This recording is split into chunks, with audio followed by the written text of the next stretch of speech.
2012년 9월 11일 저녁 9시경 리비아의 벵가지 미 영사관이 성난 군중으로부터 무차별 공격을 당합니다. 오늘은 이 미국 외교사의 흑역사인 2012년 벵가지 공격 사건의 숨겨진 이야기들을 폭발의 예술가, 폭발의 장인 마이클 베이 감독의 영화 13시간과 함께 알아보는 시간을 가져보도록 하겠습니다. 오늘도 출발해 보시죠!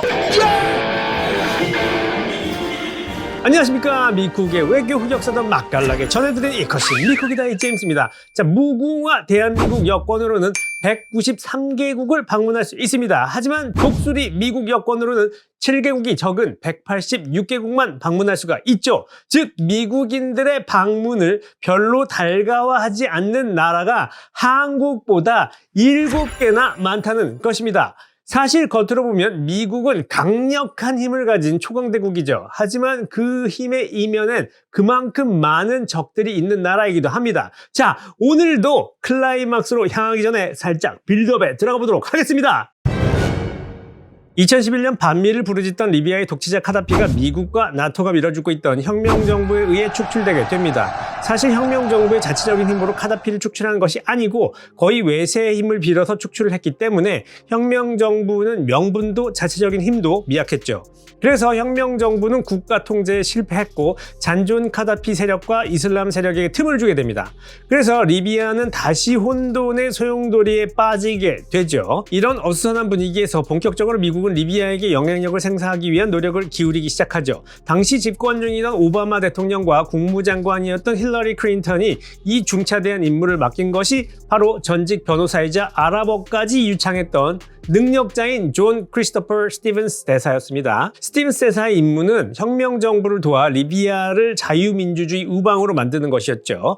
대통령과 국무장관의 기대를 듬뿍 받고 있던 스티븐스 대사는 서둘러 외교 일정을 소화하기 위해 리비아로 갈 준비를 합니다. 그리고 원래 리비아의 수도 트리폴리에 있던 대사관 건물은 1979년도에 이미 불에 타서 전소가 되었기 때문에 건물이 멀쩡히 남아있던 리비아의 제2의 도시 벵가지에 비어있던 옛 미 영사관 건물을 거처로 사용하기로 하죠. 자, 같은 해인 2011년 CIA도 이미 리비아에 들어와 있었는데요. 혁명정부와 카다피 전쟁이 막바지에 접어들 무렵 정보 수집과 전후 정리를 위해서 역시 벵가지 미 영사관 관저 1.9km 정도에 떨어져 있던 곳에 애넥스라고 부르던 시설을 구축하고 입주해 있던 상황이었습니다. 그리고 21명의 CIA 직원들은 자신들을 보호해줄 CIA 글로벌 리스폰스 스텝, 즉 글로벌 대응팀이죠. 앞으로는 GRS로 부르도록 하겠습니다. 이 6명의 GRS 요원들과 함께 애넥스에 상주하고 있었죠. 이 GRS의 임무는 CIA의 인력과 시설을 보호하는 일종의 보안 요원들인데요. 보통 위험 지역에 있는 CIA 시설에는 꼭 배치가 됩니다. 하지만 이들은 단순한 바디가드나 시설 경비원이 아닙니다.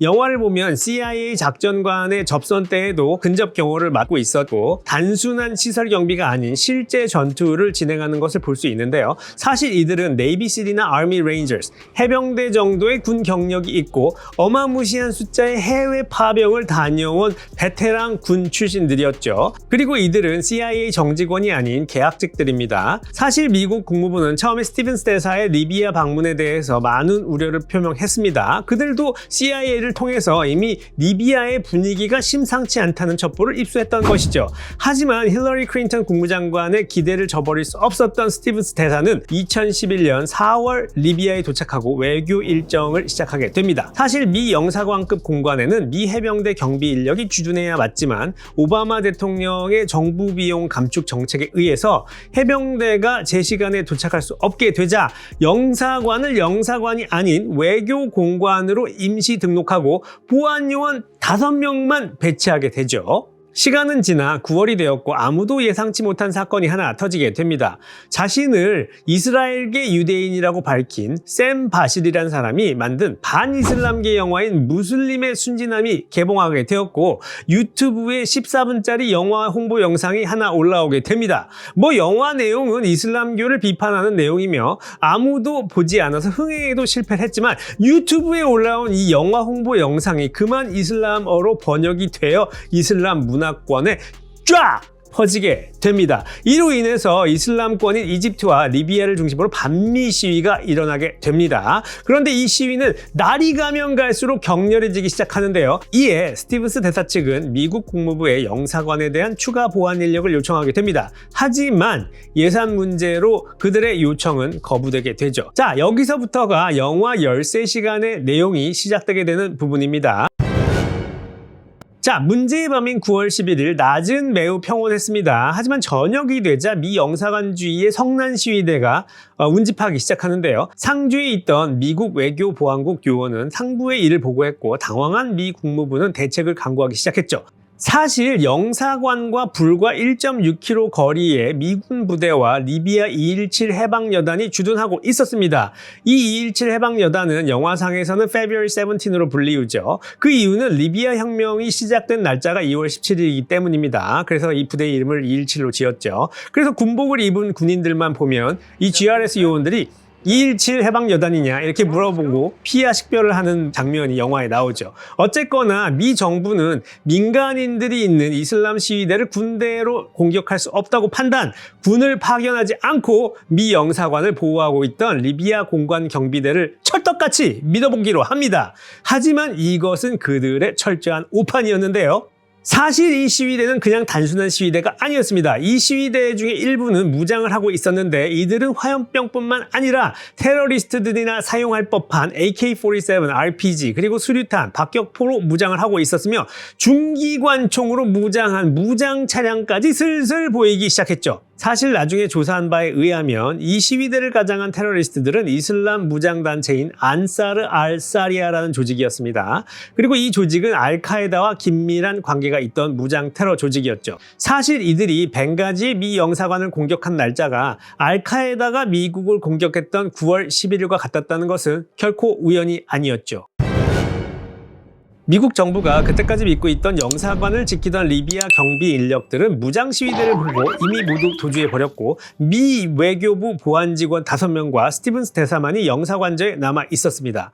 이들은 본국과 연락을 취하면서 영사관의 요새화를 시도하는데요. 사태는 급박하게 돌아가서 저녁 9시 30분경이 되자 무장 시위대는 영사관 내로 침입하게 됩니다. 이때 CIA 애닉스에서도 벵가지 상공에 띄워진 드론에 의해서 이미 이 사태를 파악하고 주시하고 있었는데요. 특히 6명의 GRS 요원들은 위기에 처한 스티븐스 대사 일행을 구출하기 위해서 준비를 마치고 출동을 하려고 하고 있었습니다. 하지만 이들의 고용주의자 갑인 CIA는 이를 허락하지 않았는데요. 그 이유가 역시 CIA스럽습니다. 첫째로 출동으로 인해 CIA 비밀시설의 위치가 테러리스트들에게 알려지면 본인들의 생명과 시설에 보관하고 있던 기밀들이 유출될 가능성이 있었고, 두 번째로 CIA 소속인 GRS가 리비아의 민간 시위대와 교전을 시작하면 외교 분쟁이 나 전쟁이 일어날 가능성이 있었기 때문이죠. 하지만 상황은 매우 급박했고 고위 외교관이 위험에 빠진 상황이었기 때문에 CIA 책임자도 상부의 상황을 보고하고 명령을 기다리고 있었습니다. 하지만 사실상 이때 이미 영사관은 함락 직전 상황이었는데요. 영사관에 있던 미 외교부 보안 요원들은 무장을 하고 옥상으로 올라가서 테러리스트들과 교전을 시작을 했었고요. 스티븐스 대사와 외교부 정보관인 샤운 스미스는 영사관 깊은 곳에 은신을 하게 됩니다. 시위대, 즉 테러리스트들은 영사관 내에 난입은 했지만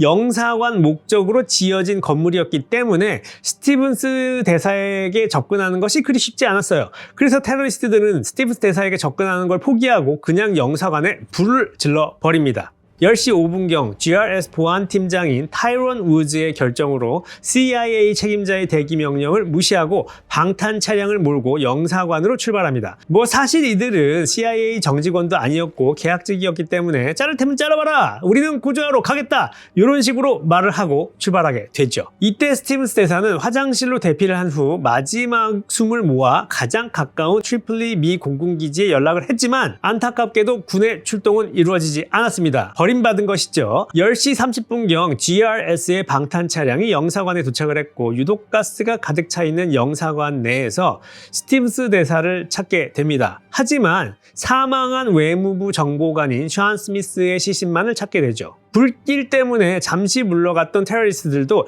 GRS의 차량이 도착하는 것을 보고 다시 이들을 향해 공격을 퍼붓기 시작했고, GRS들은 생존한 외교부 보안 요원들과 샤운 스미스의 시체만 수습한 채 테러리스트들의 공격을 받으며 애닉스로 후퇴하게 됩니다. CIA 책임자가 예상했던 대로 NX의 위치는 테러리스트들에게 발견이 되었고요. 자정부터 테러리스트들과 본격적인 교전이 시작됩니다. 다행히도 이때 트리폴리 미 공군기지에 있던 32명의 GRS 요원들과 델타 포스들은 이 상황을 전해 듣고 이들을 구원하기 위해서 출발하게 됩니다. 하지만 이들의 출동은 미 정부가 명령을 내리지도 않았고 협조하지도 않았기 때문에 군용 비행기를 타고 가는 대신 자비를 들여서 민간 제트기를 대화한 후 벵가지로 향하게 됩니다. 그래서 이 지원군은 빠르게 도착하지 못하고 새벽 5시가 되어서야 NX에 도착하게 된 것이죠. 구원군의 접근을 감지한 테러리스트들은 왠지 모르게 잠시 공격을 멈추게 됩니다. 잠깐의 소강 상태가 지나고 지원군이 NX로 들어가기를 기다렸다는 듯이 이번에는 박격포 공격을 감행하기 시작하죠. 안타깝게도 이때부터는 NX 쪽에서도 사상자들이 나오기 시작하는데요. GRS 팀장인 타이론 우즈와 타이론 우즈의 친구이자 지원군 중에 한 명이었던 그랜 도어티가 그 자리에서 사망을 하게 됩니다. 대부분 이들은 시설을 방어하기 위해서 옥상에 모여 있었는데요. 옥상에는 박격포를 막을 만한 엄폐물이 없다 보니까 이런 피해를 입게 된 것입니다. 동이 틀 때까지 박격포 집중 사격을 받고 있던 이들은 결국 시설을 방어할 수 없음을 깨닫게 됩니다. 그리고 마침 CIA에서도 퇴각 명령이 떨어지게 되죠. 그래서 기밀 정보를 파괴하고 퇴각 준비를 하게 됩니다. 아침이 되고 미 정부의 드론에 의해 위치가 노출될 것을 우려한 테러리스트들은 공격을 멈추고 퇴각을 하게 됩니다. 이때 미 정부와 들이댄 친미 성향의 리비아 민병대가 이들을 호위해서 30여 명의 미국인들은 벵가지 탈출에 성공하게 됩니다. 하지만 최고위 외교관인 대사를 포함 총 4명이 사망하고 10명이 부상을 입는 큰 사건이었죠. 사실 이 사건은 당시 미국에서 어마어마한 정치적 파장을 일으켰는데요. 그렇기 때문에 미 의회에서 이 사건을 조사하게 됩니다. 미 의회에서 작성한 사건 보고서를 보면 몇 가지 문제점을 발견할 수 있게 되는데요. 첫째로 그토록 미국과 나토가 믿고 밀어주던 리비아 혁명군의 역량은 그야말로 형편없었습니다. 그들은 실제로 나서서 시위대를 막아주지도 않았고 우방인 미국의 요청이 있었음에도 불구하고 사건에 개입하지도 않고 철저히 방관했죠. 아마 그들도 이슬람 신도로서 영화 무슬림의 순진함 때문에 분노하긴 했었던 모양입니다. 사실 이 사건은 영상 무슬림의 순진함도 문제였지만 미국의 순진함 때문에 일어난 인재의 성향도 굉장히 컸었는데요. 미 국무부는 리비아에게 친근한 외교를 한다는 명목으로 외교부 보안 규정을 준수하지도 않았으며 외교적 분쟁을 우려해서 자국의 외교관들을 테러로부터 보호하지도 않았죠. 그리고 성과주의에 빠졌던 스티븐스 대사나 힐러리 클린턴 국무장관의 정치적 야심도 사실상 한몫을 하게 되었는데요. 당시 클린턴 국무장관이 자신의 국무장관 임기 도중 중동의 리비아를 자유진영으로 성공적으로 탈바꿈시킨다면 자신의 대권 도전에도 상당한 도움이 될 것이라는 계산이 있었기 때문에 스티븐스 대사를 푸시한 것이죠. 어쨌거나 시위 초기에 교전은 하지 않는다 하더라도 대규모 군을 영사관에 빠르게 투입해서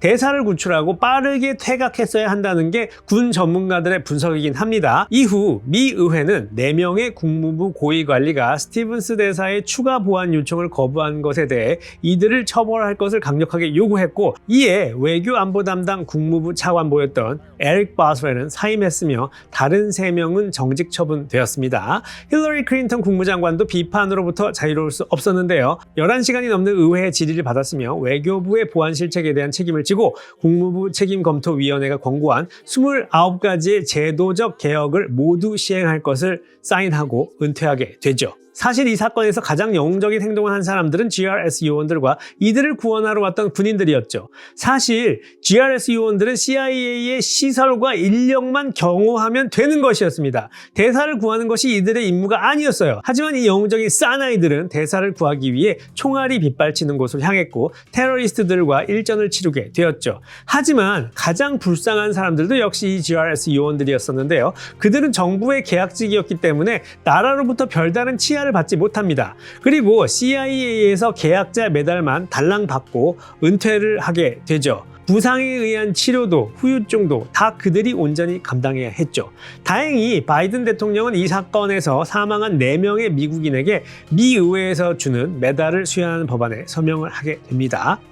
생존했던 GRS 요원 중에 한 사람인 마이크 가이스트는 사실 영화 13시간의 원작을 쓴 원작자이기도 한데요. 자신의 소설이 정치적으로 편향되었다는 평론가들의 주장에 이런 말을 남깁니다. 우리는 정치적으로 양극화되어 있습니다. 하지만 그날 우리의 행동은 그 중간에서 이루어진 일이었습니다. 우리에겐 명예, 성실성, 용기가 필요합니다. 그것이 우리에게 필요한 것이고 사람들이 우리가 그날 했던 행동을 보고 이것들을 다시 깨닫기를 원합니다. 자, 오늘은 여기까지입니다. 오늘도 즐거우셨다면 구독, 좋아요, 알림 설정 꼭 부탁드리고 다음 영상에서 또 뵙겠습니다. 감사합니다.